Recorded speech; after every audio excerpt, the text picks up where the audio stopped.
Today, we're taking an in-depth astronomical expedition that will take us deep into the heart of three of the most incredible winter constellations: Lepus the Hare, Orion the Hunter, and Taurus the Bull. Get ready for a journey that will explore not just the mythology, but also the intricate astronomical details that make these star patterns truly extraordinary.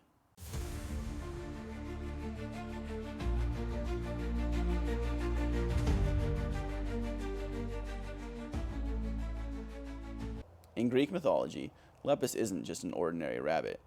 It is said to represent the swift creature that often appears in the hunts of Orion. Other ancient cultures saw this constellation differently.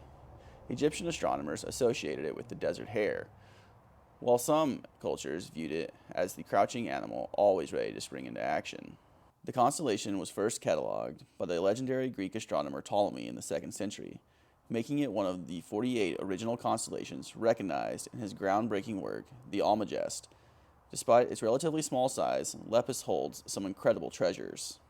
Imagine a star so red, it looks like a drop of blood on a black field. R Leporis, called Hind's Crimson Star, after J.R. Hind, who discovered the star in 1845, blazes 1,360 light-years away. A rare carbon star, its deep ruby color comes from carbon molecules in its atmosphere. Massive and variable, it changes brightness over approximately 428 days, stunning astronomers with its extraordinary blood-red brilliance. The brightest star in Lepus, located 2,200 light-years away, is Alpha Leporis. It is a lower luminosity yellow-white supergiant star with a mass about 14 times that of the Sun, 129 times the solar radius, and 32,000 times more luminous. Also known as Arneb, which comes from the Arabic Arnab, which means the hare, Alpha Leporis is a very old star in the final stages of its life and is expected to end its life as a supernova. One of the most remarkable objects in Lepus is the stunning M79, a globular cluster that's truly a marvel. Located approximately 41,000 light-years from Earth, this densely packed collection of approximately 150,000 stars appears as a glowing spherical cluster. What makes M79 special is its unusual location. Most globular clusters appear around the galactic core of our Milky Way, but M79 is one of the few seen on the opposite side of the sky, away from the galaxy's center. It is actually thought to be a remnant from a smaller galaxy, known as the Canis Major Dwarf Galaxy, that was consumed by the Milky Way millions of years ago. Another fascinating object is the beautiful planetary nebula IC418, the Spirograph Nebula. Named for its elaborate pattern reminiscent of the spirograph, a geometric drawing device, it is located about 2,000 light-years away and stretches 0.1 light-years across. A planetary nebula represents the final stage in the evolution of a star similar to our Sun. The star at the center of IC418 was a red giant a few thousand years ago, but then ejected its outer layers into space to form the nebula, which has now expanded to a diameter of about 0.1 light-years. The stellar remnant at the center is the hot core of the red giant, from which ultraviolet radiation floods out into the surrounding gas, causing it to fluoresce. Over the next several thousand years, the nebula will gradually disperse into space, and then the star will cool and fade away for billions of years as a white dwarf. Our own Sun is expected to undergo a similar fate, but fortunately, this will not occur until some 5 billion years from now. Now we move to the superstar of our trio, Orion, the most recognizable constellation in the night sky. Visible virtually from every inhabited part of the Earth, Orion has captured human imagination for millennia. In Greek mythology, Orion was a giant hunter of extraordinary skill and beauty. According to legend, he boasted that he could kill any animal on Earth. This hubris angered the goddess Gaia, who sent a scorpion to kill him. Zeus was so impressed by Orion's story that he placed both Orion and the scorpion, the constellation Scorpius, in the sky, ensuring their eternal chase across the celestial sphere. Different cultures have their own interpretations. To the ancient Egyptians, Orion represented Osiris, the god of death and resurrection. The three perfectly aligned stars of Orion's belt, Alnitak, Alnilam, and Mintaka, were so important that the pyramids of Giza were actually aligned to mirror these stars. Rigel, or Beta Orionis, is the brightest star in Orion and can be found 848 light-years away. Even though it does not have the designation of alpha, It is almost always brighter than Alpha Orionis, or Betelgeuse. Rigel is a hot blue supergiant with a mass 21 times that of the Sun.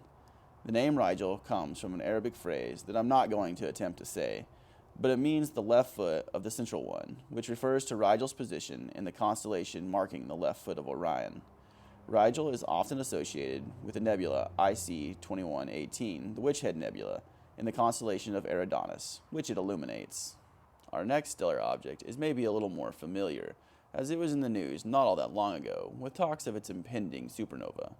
Betelgeuse, or Alpha Orionis, is a red supergiant located 548 light-years away, marking the right shoulder of Orion. Its media hype was much overplayed, sadly, as it will likely not go supernova for another 100,000 years. When it does, though, it will put on quite the show. The crown jewel of Orion is undoubtedly the Orion Nebula, also known as M42. Located in Orion's sword, this is one of the brightest and most imaged nebulae in the night sky. It's a stellar nursery approximately 1,344 light-years away, where new stars are being born, visible even with the naked eye. The nebula spans about 24 light-years and contains a young, hot cluster of stars called the Trapezium cluster at its heart. Part of the larger Orion Nebula is M43, Damaran's Nebula, a star-forming region that is separated from the main nebula by a dark dust lane. Also near is the Running Man Nebula, NGC 1977, a reflection nebula which is usually imaged alongside M42. Deep in Orion's stellar nursery, M78, often referred to as the Casper the Friendly Ghost Nebula, glows with ethereal beauty. This stunning reflection nebula spans about 4 light-years, illuminated by 2 brilliant blue-white stars embedded within its dusty clouds. Located approximately 1,600 light-years from Earth, M78 is a stellar nursery where new stars are born. Near the border with Gemini lies our next deep space object in Orion, NGC 2174, the Monkey-Head Nebula. This beautiful emission nebula is quite large, spanning 40 arc minutes across the night sky. It is larger than the full moon. Located about 6,400 light-years from Earth, it is associated with the young open cluster NGC 2175. The nebula's gas and dust are carved and shaped by the radiation from the stellar winds of these stars. Next is a hidden gem, SH2 263, the Raspberry Nebula. This lesser-known nebula is made up of an emission nebula and reflection nebula, usually classified as VDB38, located approximately 1,700 light-years away. The nebula is ionized by the light of a hot blue main sequence star that is listed as a member of the open cluster Colander 69, or the Lambda Orionis cluster. Lurking in Orion's shadows is a dark nebula surely to give you pause, LDN 1622, the Boogeyman Nebula. Located near Barnard's Loop in M78, this dense region of clouds and dust appear against a background of hydrogen gas, making even more of a striking image. It lies about 1,500 light-years away, hiding young stars within its dark expanse. IC 434 and Barnard 434 are one of nature's most iconic celestial sculptures. A haunting silhouette of darkness carved against a backdrop of glowing hydrogen known as the famous Horsehead Nebula. Located in Orion's stellar nursery around 1,500 light-years from Earth, this dark molecular cloud stands as a testament to our universe's artistry. Spanning just 3.5 light-years, its distinctive horsehead shape emerges from swirling clouds of gas and dust, illuminated by nearby bright stars. A favorite among astrophotographers, this nebula reveals the delicate dance of stellar creation, where darkness and light intertwine to birth new stars in the vast, mysterious canvas of our universe. Our final constellation is Taurus the Bull, a constellation rich in mythology and astronomical significance.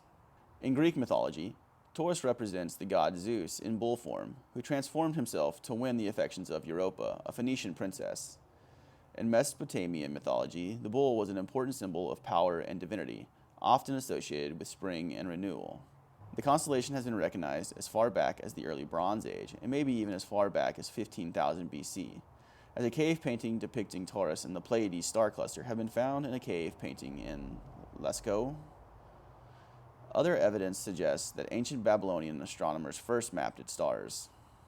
Aldebaran, the fiery eye of the bull in Taurus, blazes as a beacon of cosmic magnificence.